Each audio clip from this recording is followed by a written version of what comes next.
Leslie Fields was known throughout her legal career as a tireless advocate who always prepared extensively for every case. So it should come as no surprise to those who know her that when Leslie was told she was being honored as this year's DU Law Star Outstanding Alumni, she quickly submitted a script for this presentation with detailed directions for video clips to be used. And it should also come as no surprise to those familiar with this dinner that we would not let Leslie get off quite so easily. Leslie's proposed script tells a compelling story of her humble upbringings and her rise to prominence as one of the great eminent domain lawyers in Colorado. She also recounts her brushes with various athletes and film celebrities over time. However, in this political season, we thought it best to fact-check her story against the record. Leslie reports learning as a young child that her great-great-grandparents, Papa Charles Ray and Azealia Goudreau, were slaves who lived on a plantation along the Mississippi River. This heritage has always been important to Leslie. She noted, "Sometimes you can't go anywhere until you understand where you came from." Leslie reports that her parents, Gay and George, both grew up in New Orleans, but didn't meet until a fateful train ride during the Korean War. Despite being instructed not to speak with any soldiers on the train, her mother couldn't resist one good-looking young man in an Air Force uniform. When returning to her seat after stepping away, she found that he had secretly inserted his comic book into her Vogue magazine. Although all facts cannot be verified, Leslie's script appears largely accurate. We can't be certain whether her mother had a Vogue magazine on the train, but it is plausible since the always reliable Wikipedia reports that Vogue was first published in 1892 and was quite popular following World War II. George and Gay were soon married, and Leslie was born in New Orleans, followed by her sister Christy and brother Manny. To be a great lawyer, I think you've always got to manage your emotions. Leslie was the best at that because of her ability to manage her emotions. One evening she came home and took over the TV. And Leslie's big plan was to expose us to the wonders of a film that won Academy Award. It was called Great Expectations. And we all participated for about 10 minutes until my dad used his voice to get the TV channel to change. He was the original voice control remote. My dad said, "Manny," and as soon as I heard that, I flipped the dial one channel up. And there before me stood what I knew was going to throw a wrench into Leslie's plans. Joe Willie Namath was making his acting debut in a movie called C.C. and Company. You could immediately see that she had the chance to explode with anger. But I looked at her and I saw her manage that. As a military family, the Fields traveled constantly. Leslie lived in 8 different homes by the time she was 15. Her favorite place was San Vito, Italy. En route to yet another airbase in Spokane, Washington, the family made a stop in Denver to see relatives. It was a visit that would change Leslie's life forever. Years later, her older cousin, Aubrey, would become Colorado Veterinarian of the Year. But at the time of the visit, he was just a cool dude that liked cats and dogs. He showed Leslie around the University of Denver campus. Impressed by what she saw, it led to Leslie's decision to return a few years later as a student.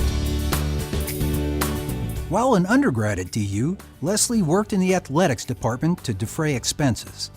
The thing she remembers most about that time was when they all laughed about a letter from a prospective student who wrote that he had always dreamed of joining DU's renowned football program. It was her first lesson in the hazards of using foreign letters. Leslie had a roommate from Thailand who was majoring in hotel and restaurant management.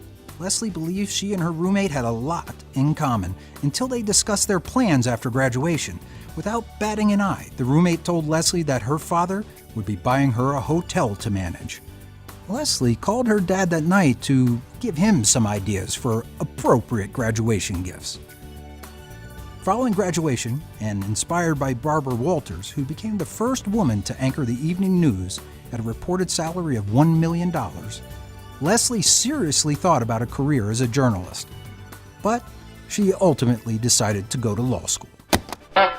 Barbara Walters was indeed the first female co-anchor of a major news network and received a whopping $1 million salary when she ascended to that position in 1976. We are unable to verify whether Leslie actually thought about becoming a journalist or how serious she really was about it. We also suspect Leslie made up the story about her roommate's father buying a hotel in an effort to extort graduation gifts from her own family, but we have been unable to determine this conclusively. Leslie's best friend in law school was Cynthia Jones. Concerned about Leslie's sheltered upbringing, Cynthia committed herself to teaching Leslie how to be a glamorous party girl. Their late-night carousing brought them in contact with a few celebrities, but none compared to meeting Magic Johnson. Leslie's story checks out. When Leslie was not out having fun with Cynthia and Magic, she studied hard. She claimed she was never the smartest student, but always got A's for effort, earnestness, and enthusiasm. Her confidence got a big boost when the dean of the law school, Dan Hoffman, selected her as his student assistant. She doesn't know what impressed her fellow students more, her new position working for the dean or the free parking space that went with it. Because her grades were not quite near the top 10%, finding her first job after graduation wasn't easy. But she will never forget the day she interviewed at Gorsuch Curtis with partner Wiley Daniel, later Chief Judge of the Federal District Court of Colorado. Wiley finished up the interview by telling her he was going to make sure Leslie got a job, and he did. And she has always been grateful for the faith he showed in her. We were looking for outstanding lawyers, and I was pressing the firm to find a way to attract more lawyers of color. So at some point I heard about Leslie, met with her at the DU Law School and was very impressed with her credentials, with who she was.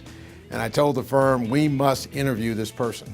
So Leslie came to the law firm, had an outstanding interview, and I told the firm, we must hire Leslie Fields. Leslie's story checks out. The person who influenced Leslie's career the most by cultivating a passion in her for eminent domain law and property rights was her longtime mentor, Joe Montano. Early in her career, Leslie and Joe, along with several other lawyers from Gorsuch, joined Faegre & Benson, now Faegre Baker Daniels, which at the time was a very small office with only a few attorneys. Early photos of Leslie show a penchant for poses reminiscent of the LA Law series, so popular on television at the time. As Denver grew into an urban city, their practice grew along with it, and Joe and Leslie represented owners in some of the largest property acquisition projects in Colorado, including Denver International Airport, the T-Rex Highway and Light Rail project, and Coors Field. Joe had very high standards. He expected you to know the law. He expected you to be prepared as you went to trial. He expected you to be professional in everything that you did. And so that was just kind of table stakes. That's what we all knew you needed to do to be a good lawyer. And that carried on to Leslie and then ultimately carried on to me as well. And it's kind of part of our DNA. Joe's amazing legacy of achievement inspired Leslie to chart her own course, becoming the first female partner in Faegre's Denver office and the first person of color to serve on the firm's management committee. She was an avid promoter of diversity and inclusion policies within the firm and the legal profession. During Leslie's 3 decades of practice, she literally wrote the book on Colorado eminent domain law and received many honors over the course of her career. She was named as a fellow in the American College of Trial Lawyers, was an invited scholar and speaker at the first ever Property Rights Conference in Beijing, China, and received the King Trimble Lifetime Achievement Award from the Sam Carey Bar Association. She was also involved in numerous significant cases, several of them in mountain towns known to harbor the rich and famous. This included representation of the town of Telluride to preserve the valley floor as open space. Warning, here is where Leslie's story starts to unravel. While it is true that she was involved in many important and high-profile cases, Leslie would lead you to believe they were all high-glamour events full of celebrities and fine dining. The reality was often something very different. So the Telluride case that people have heard a lot about was actually tried in Delta. Leslie and I stayed at the Comfort Inn. Every night Leslie sent me out to go fetch tacos at taco time. So a much more mundane existence than what people might think. Leslie's mother was the light and delight of her family and became Leslie's own personal inspiration. Nothing was ever so serious that her mother couldn't make everyone laugh about it. "You are the consummate career woman," she would often tell Leslie. She passed away in 1997, believing that Leslie would never marry or have children. Only a few years later, both of those things happened.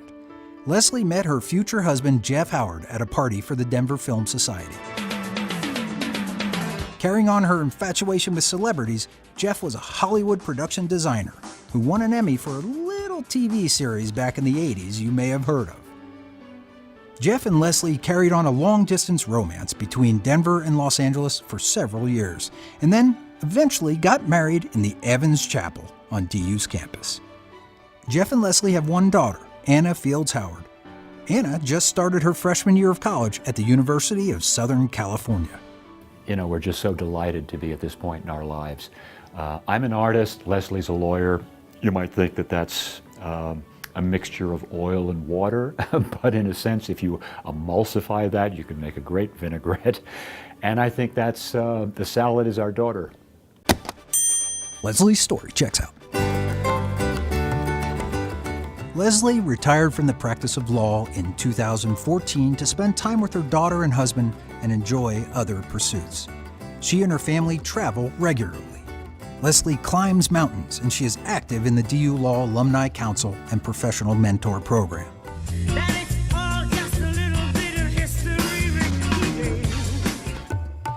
Leslie's story checks out. She has lived a life of grace, professionalism, hard work, and integrity. As she said herself, sometimes you can't go anywhere until you understand where you came from. Well, you've come a long way, Leslie. Please join us in congratulating this year's recipient of the William L. Keating Outstanding Alumni Award, Leslie Fields.